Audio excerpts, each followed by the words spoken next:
Without a camera, we wouldn't believe what this toddler did to the puppy. The toddler pressed his forehead against the shaking puppy in the garage, surrounded by sharp tools. When his father saw the security video hours later, he couldn't speak through his tears. For 2 weeks, the Mitchells had watched their new rescue dog, Teddy, hide in fear, refusing every comfort they offered. One afternoon, their 3-year-old son, Liam, disappeared outside despite their warnings to stay away from the frightened animal. They screamed for him to come back, certain something terrible was about to happen. What the home security camera caught was so shocking it changed their understanding of love forever. The nights had turned into a battle of whining and scratching. Sarah Mitchell pressed her palms against her tired eyes, counting the hours since she'd slept more than 90 minutes straight. 14 days. 14 days since they'd brought Teddy home from the county shelter, and the fluffy golden puppy still refused to be part of their family. "He won't eat again," her husband Mark said, his voice flat with tiredness. The untouched bowl of premium puppy food sat in the corner where Teddy had wedged himself behind the couch. "That's 2 meals today." "I know." Sarah's hands shook as she poured her 4th coffee of the day. "The shelter said he'd adjust. They said give it time." "It's been 2 weeks, Sarah." Mark's jaw tightened. "He's terrified of everything. Us. Liam. His own shadow." Their son, Liam, sat on the living room floor, holding a squeaky toy hopefully toward the corner where 2 frightened brown eyes peered out from the darkness. The 3-year-old's face was scrunched in focus, making soft clicking sounds with his tongue. "Come on, Teddy," Liam whispered. "It's fun. Look." The puppy's entire body shook, his tail stayed tucked, ears flat against his head. "Liam, honey, leave him alone," Sarah called too sharply. The sleeplessness was eating through her patience. "The vet said to give him space." "But he's sad, Mommy." Liam's lower lip stuck out. "I just want to help." "You're making it worse." The words burst out before Sarah could stop them. She saw her son's face crumple and immediately regretted the harshness. "I'm sorry, baby. I'm just, Mommy's tired." Mark sank onto the couch, head in his hands. "Maybe we should call the shelter. Tell them it's not working out." The words hung in the air like blame. "You want to give up?" Sarah's voice cracked. "After everything we promised?" "I'm not giving up. I'm being realistic." Mark stood, frustration bleeding into anger. "Look at him, Sarah. He's miserable. We're miserable. Maybe he needs a different home. Someone with experience with hurt animals. He needs time." "How much time?" Mark's voice rose. "He doesn't eat. He doesn't play. He shakes every time we walk past him. And Liam." He glanced at their son, who had pulled back to the stairs, watching them with wide, worried eyes. "Liam's scared to move in his own house.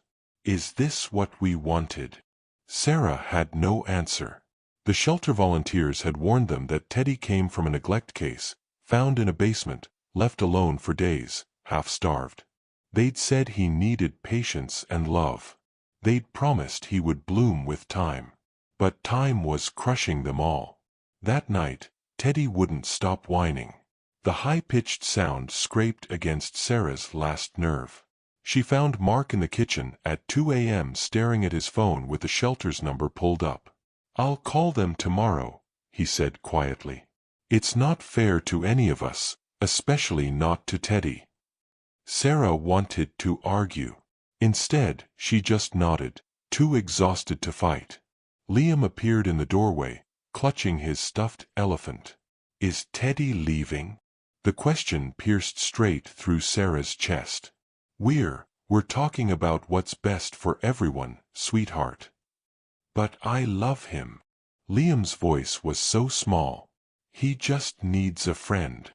"Sometimes love isn't enough, buddy," Mark said, and Sarah heard the defeat in every word. The next morning, something shifted in the house. A tension that felt like waiting for thunder. Teddy had moved from behind the couch to beneath the dining room table, still curled into himself, still shaking at every sound. Mark had already called the shelter. They'd send someone that afternoon. "One day," Sarah whispered to the puppy, crouching near the table but not too close. "We gave you 1 day."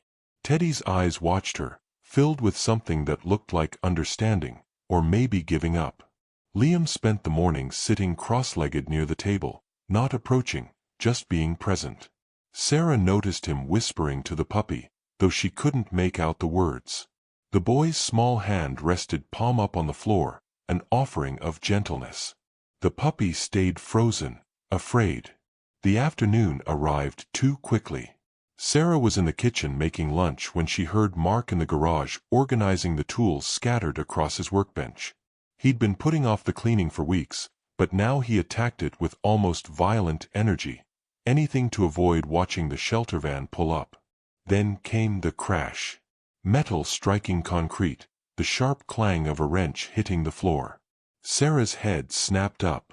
Through the kitchen window, she saw Mark curse and bend to grab the fallen tools, the garage door standing wide open behind him. "Teddy!" Liam's shriek cut through the house like a blade. Sarah dropped the knife she was holding and ran. Her son was racing toward the back door, his small legs pumping with desperate speed.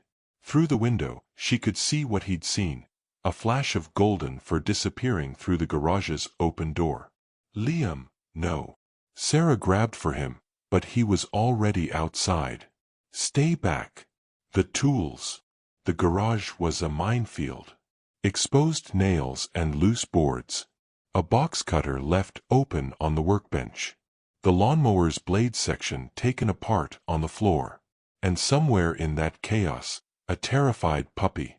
Mark came out from behind his truck, face white. "Where is he?" "There." Liam pointed to the far corner where Teddy had wedged himself behind a stack of paint cans near the workbench, where sharp edges gleamed in the afternoon light. "Liam, get back in the house right now." Sarah's voice came out harsh with fear. All she could see was her toddler and the puppy both panicking, sharp objects everywhere, blood and emergency rooms and 1,000 terrible scenarios. "Don't move suddenly," Mark warned, edging forward with his hands out. "If he bolts." But Teddy was already trembling so hard his whole body shook. His eyes rolled white with terror. One paw lifted, ready to run, and directly in his path was the taken-apart mower blade. "Everybody stop!" Sarah hissed, her heart hammering against her ribs. This was it. This was why they weren't ready for a hurt animal. Someone was going to get hurt. Then Liam started walking forward. "Liam, stop." Sarah jumped toward him, but Mark's hand shot out, stopping her. "Wait," he breathed. The 3-year-old moved with a strange certain calm that seemed impossible for a child his age. Not rushed, not grabbing. He simply walked forward with his small hands visible, empty, not threatening. Teddy's trembling got worse, his back legs bunched to flee. "Liam, please," Sarah whispered, tears streaming down her face. "Come back." But Liam didn't stop. He reached the corner where the puppy pressed himself against the wall, surrounded by danger, trapped by his own fear. The boy slowly, carefully lowered himself to his knees on the concrete. For a moment, nobody breathed. Then Liam did something that would replay in Sarah's mind for the rest of her life. He leaned forward and gently pressed his forehead against Teddy's trembling head.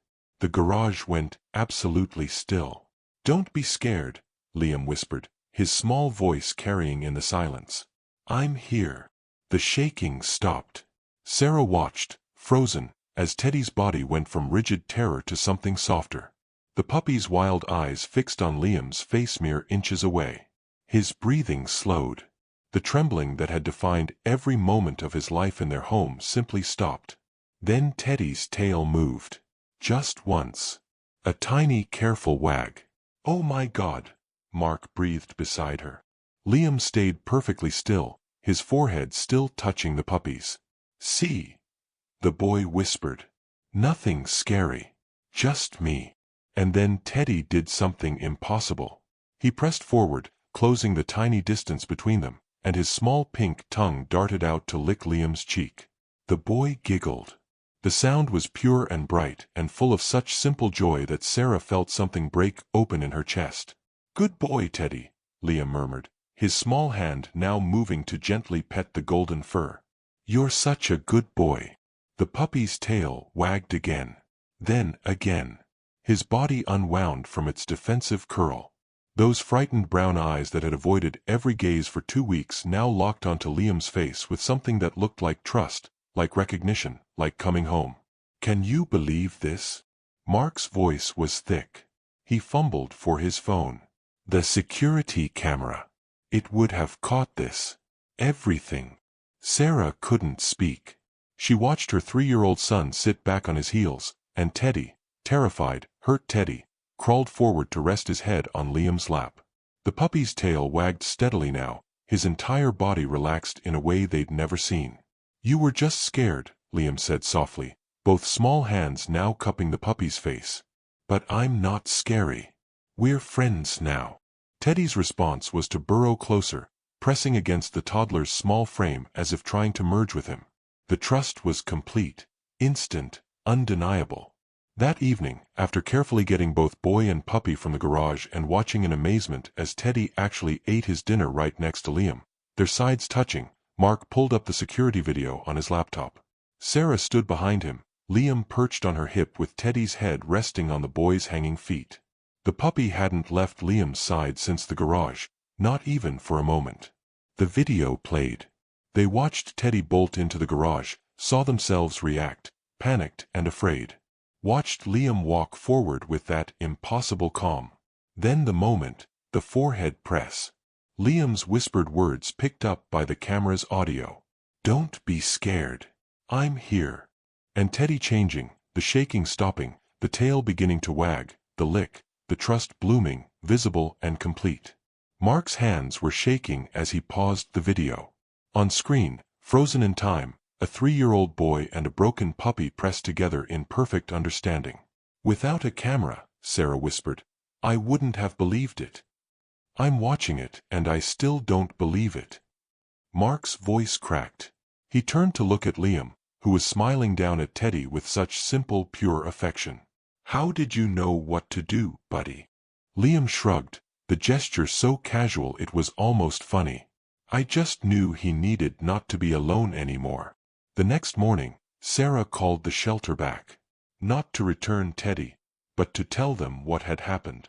"It's actually not uncommon," the volunteer named Rachel explained, her voice warm with understanding. "Dogs, especially hurt ones, sometimes respond to children differently than adults. Kids don't carry the same expectations or worries. They just exist in the moment." "But it was instant," Sarah protested, watching through the window as Liam and Teddy played together in the backyard. The puppy was actually playing, running, his tail a constant beat of happiness. "Children can be incredibly instinctive," Rachel continued. "Your son approached without fear, without trying to force anything. He offered presence without pressure. For a dog who's experienced hurt from adult humans, that innocent, non-threatening energy can be exactly what breaks through."